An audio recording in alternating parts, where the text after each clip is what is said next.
खर दूषण वध। खर की सेना की दुर्दशा देखकर दूषण अपनी विशाल सेना को लेकर राम के समक्ष आ डटा। कुछ ही काल में राम के बाणों से अधिक सेना की भी वैसी ही दशा हो गई जैसा कि खर की सेना की हुई थी। अपनी सेना की दुर्दशा देखकर क्रुद्ध दूषण ने मेघ के समान घोर गर्जना की और तीक्ष्ण बाणों की वर्षा आरंभ कर दी।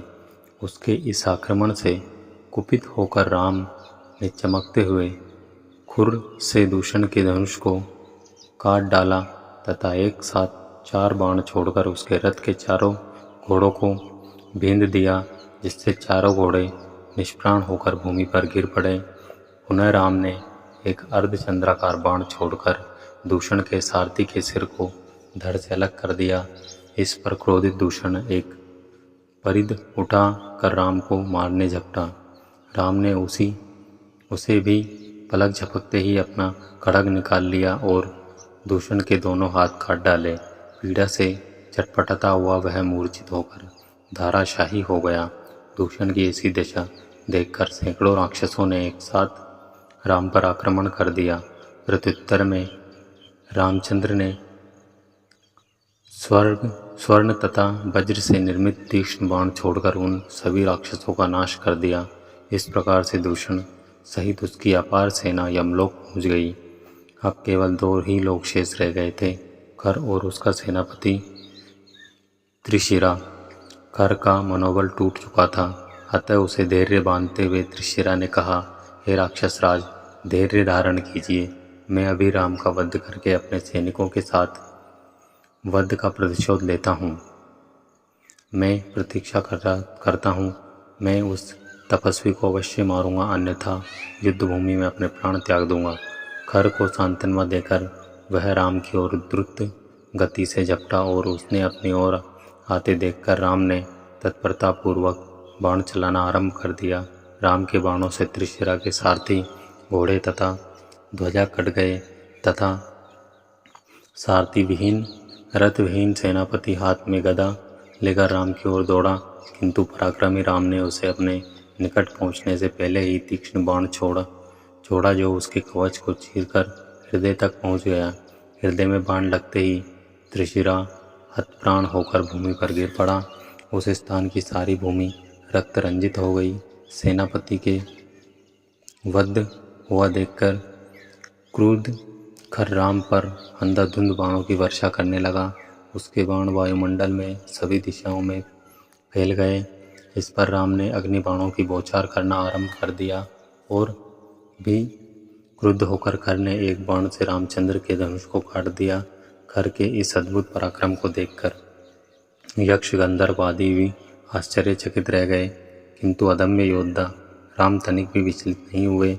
उन्होंने अगस्त्य ऋषि के द्वारा दिया हुआ धनुष उठाकर क्षण मात्र में खर के घोड़ों को मार गिराया। रथहीन हो जाने पर अत्यंत क्रोधित होकर पराक्रमी खर के हाथ में गदा ले राम को मारने के लिए दौड़ा। उसे अपनी ओर आता देख राघव बोले, हे राक्षस राज, यदि तुम संपूर्ण ब्रह्मांड का स्वामी भी निर्देशों तथा सज्जनों को दुख देता है तो मैं उसे अंत में अपने पापों का फल भोगना ही पड़ता है। तुझे भी निर्दोष ऋषि मुनियों को भयंकर यातनाएं देने का परिणाम भुगतना पड़ेगा। मैं तुझ जैसे अधर्मी दुष्ट दानवों का विनाश करने के लिए ही वन में आया हूँ। अब तेरा भी अंतिम समय आ चुका है। अब किसी भांति तू बच नहीं सकता। राम के वचनों को सुनकर खर ने कहा, हे अयोध्या के राजकुमार, तुमने स्वयं के मुख से स्वयं की प्रशंसा करके अपनी तुच्छता का परिचय दिया है।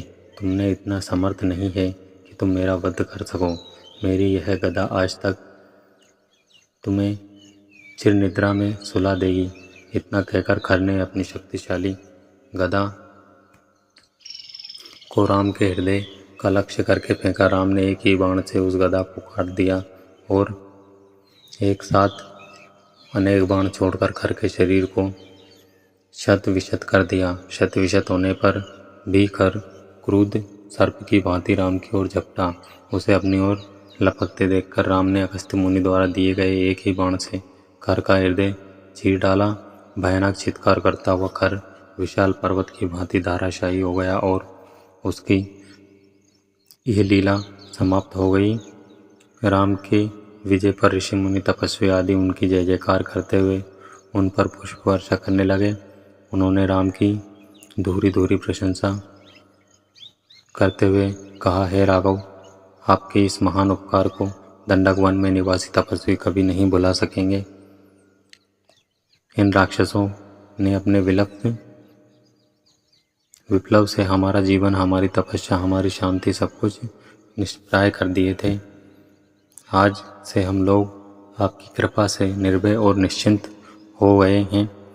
परम पिता परमात्मा आपका कल्याण करे। आशीर्वाद देकर वे अपने अपने निवास स्थानों को लौट गए।